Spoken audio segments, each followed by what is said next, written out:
Lots of people travel to the big station at the end of the line. Engines from the other railways sometimes pull their trains.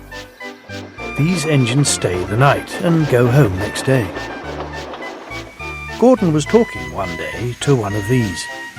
"When I was young and green," he said, "I remember going to London. Do you know the place? The station's called King's Cross." "King's Cross?" snorted the engine. "London's Euston. Everybody knows that." "Rubbish," said Duck. "London's Paddington. I know. I worked there." They argued till they went to sleep. They argued when they woke up. They were still arguing when the other engine went away. "Stupid thing," said Gordon crossly. "I've no patience." "Stupid yourself," said Duck. "London's Paddington." "Paddington, do you hear?" "Stop arguing," James broke in. "You make me tired. You're both agreed about something anyway." "What's that?" "London's not Euston," laughed James. "Now shut up." Gordon rolled away, still grumbling. "I'm sure it's King's Cross. I'll go and prove it." But that was easier said than done. London lay beyond the big station at the other end of the line. Gordon had to stop there. Another engine then took his train. "If I didn't stop," he thought, "I could go to London." One day he ran right through the station.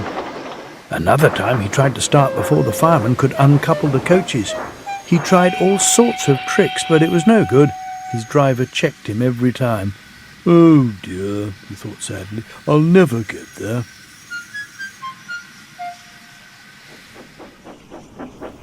One day he pulled the express to the station as usual. His fireman uncoupled the coaches and he ran onto his siding to wait till it was time to go home. The coaches waited and waited at the platform, but their engine didn't come. The driver climbed down from the cab and walked over the station. He came back in a few minutes looking excited. "Hello," said the fireman. "What's happened?" "The engine for the express turned over when it was coming out of the yard.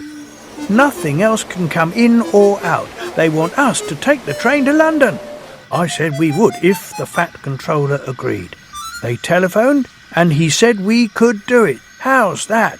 "Fine," said the fireman. "We'll show them what the Fat Controller's engines can do." "Come on," said Gordon. "Let's go." He rolled quickly off the crossings and backed onto the train. It was only a few minutes before the guard blew his whistle, but Gordon thought it was ages. "Come on, come on," he puffed to the coaches. "Come on, come on, come on." "We're going to town, we're going to town," sang the coaches, slowly at first, then faster and faster.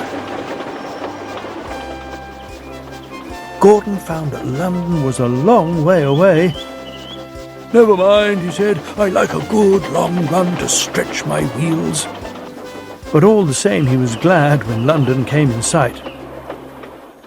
The Fat Controller came into his office next morning. "I wonder how Gordon's getting on," he said. The station master knocked and came in. He looked excited. "Excuse me, sir, have you seen the news?" "Not yet. Why?" "Just look at this, sir." The Fat Controller took the newspaper. "Good gracious me," he said. "There's Gordon. Headlines, too." The Fat Controller read on, absorbed. Gordon returned next day. The Fat Controller spoke to his driver and fireman. "I see you had a good welcome in London." "We certainly did, sir. We signed autographs till our arms ached, and Gordon had his photograph taken from so many directions at once he didn't know which way to look." "I expect he enjoyed himself, didn't you, Gordon?" "No, sir, I didn't." "Why ever not?" "London's all wrong," answered Gordon sadly. "They've changed it. It isn't King's Cross anymore. It's St. Pancras."